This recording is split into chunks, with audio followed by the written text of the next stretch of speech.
if you want to learn how to invest in a new asset class, it's critical that you understand how to value the asset that you're buying. If you're coming from a place where you haven't evaluated the price of physical goods, it can be a little bit intimidating to look at commercial real estate. In this video, we're going to walk through a sample underwriting of a small industrial building here in Texas, and I'm going to show you what you need to look at to learn how to underwrite and evaluate a property. And let's play this great clip from Friends and Neighbors. I'll give you 65 for it. 95. You're a man who buys and sells things he never touches. You assign value out of your... I'm from Ronald, Rohde Law. I'm a commercial real estate attorney based in Dallas, but in addition to practicing law and helping people invest in commercial properties, I'm also an active investor. That means I'm buying properties directly, I'm taking title, I'm handling the tenants, I'm getting loans, and we're on our way out to Texarkana, which is on the border of Texas and Arkansas. It's a little bit outside of my normal buy box and the geographic market that I typically buy in. However, we're going to be walking through each element that I look for, and these are the critical areas that you have to understand beyond just the lease, beyond just the net operating income, beyond the cap rate, okay? Don't get fixated on the cap rate. You have to understand the real estate, and that's that physical portion. At the end of the day, you are buying real estate, and you have to understand what that value is, and that will give you the confidence to move forward quickly if this is a great deal. That will give you confidence to close when you're finally at that moment of truth. Put up or shut up, put your money down.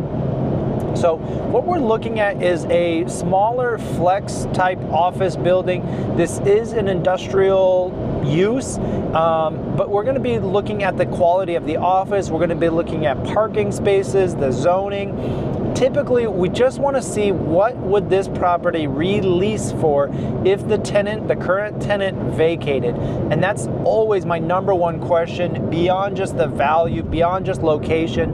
What would this property lease for if the current tenant vacated? So watch this video if you're interested in learning how to evaluate the value of physical goods. It is an incredibly important skill, and if you haven't done it before, it's a muscle that has to be exercised, and I'm going to be your coach, so let's get to it. Let's talk about the property itself. It's currently leased. The net operating income is about $50,000 a year. I'll double check the exact lease figures, but I think there's a rent bump in this year as well. So at about $50,000, a straight 10 cap would mean that you're going to pay $500,000 for this asset.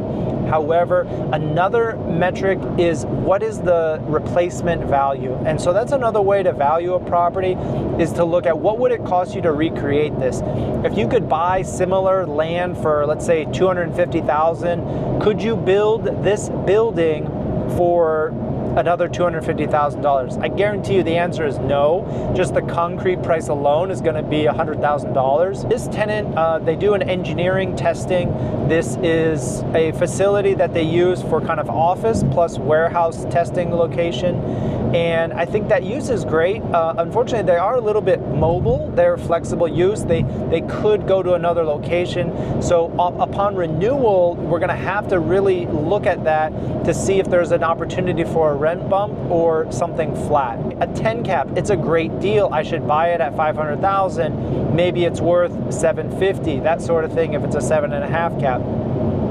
The best way to do this is to have a somewhat sophisticated model where you can discount that income with a likelihood of renewal or vacancy and understand what that cash impact is on your hold period.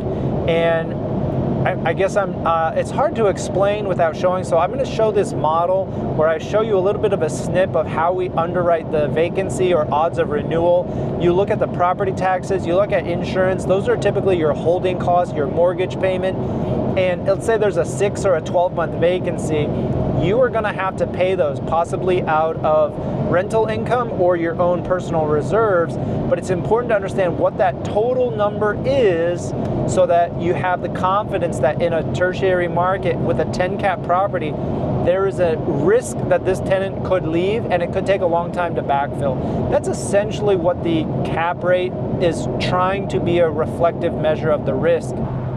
All right, so the main things that we're going to be looking at is location. This is on a prime commercial drive. However, from the aerials, we do see that it borders residential. That can be a problem for permitted uses in the future, because even if the zoning allows a wide range of industrial or commercial uses, because it neighbors residential, that might require a conditional use permit or a supplemental use permit. So we've got to watch out for industrial properties that border residential areas. In addition, I'm going to look at parking and access. What is the condition of these major units? So the biggest things that cost money on an industrial building are the roof, HVAC if you're responsible for it, plumbing, electrical, and the parking surface. That's 5 things that cost a lot.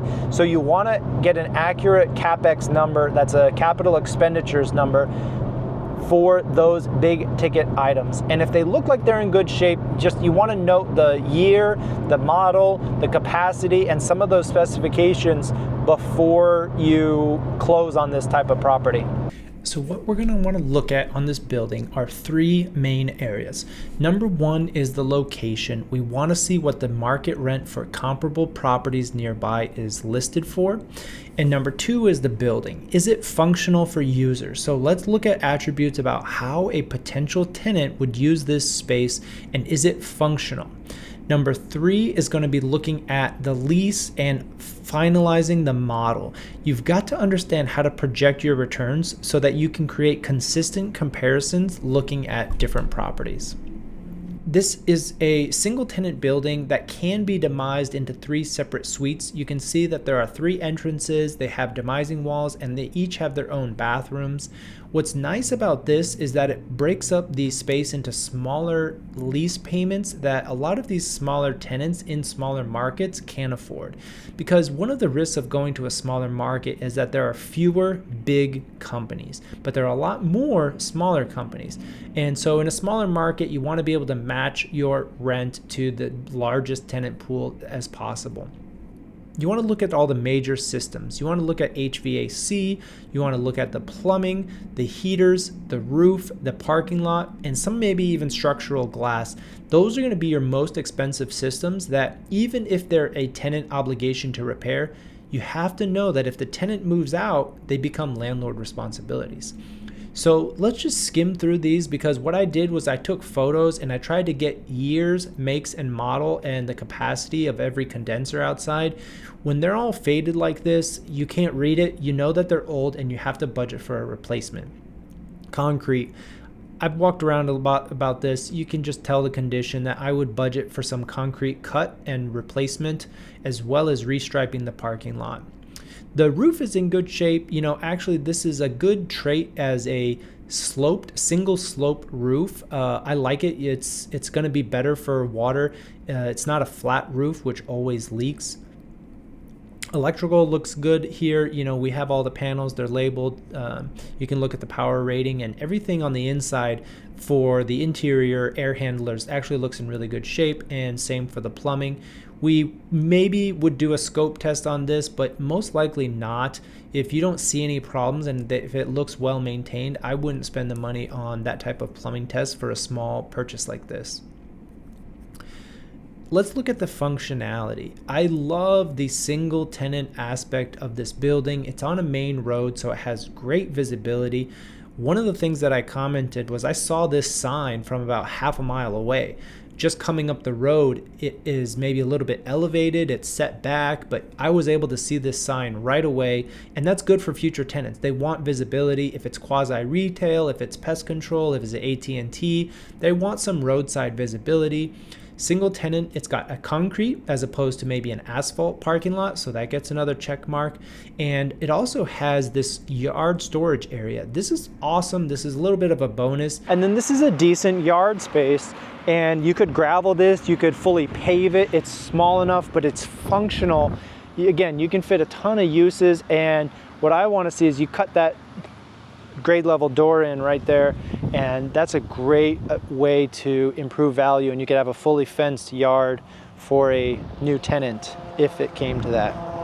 Now, this particular tenant isn't utilizing all of the yard, but it very easily could become graveled, it could become paved, and you could store trucks, trailers. There's all sorts of things you could do with this yard. It's fully fenced, might need some repairs, but it's a fully fenced extra square footage that is a bonus that I think really enhances the future rent potential. Finally, I'm going to show a little bit of the model that we use to project out the returns. You look at your equity multiples, you look on your cash on cash returns, you look at a cash flow return. I'm not going to go into all the details, but the answer is you have to understand the model and you have to understand the complexity that you're introducing. I want you to start with as simple a model as possible and only add elements as you need them to analyze your deal.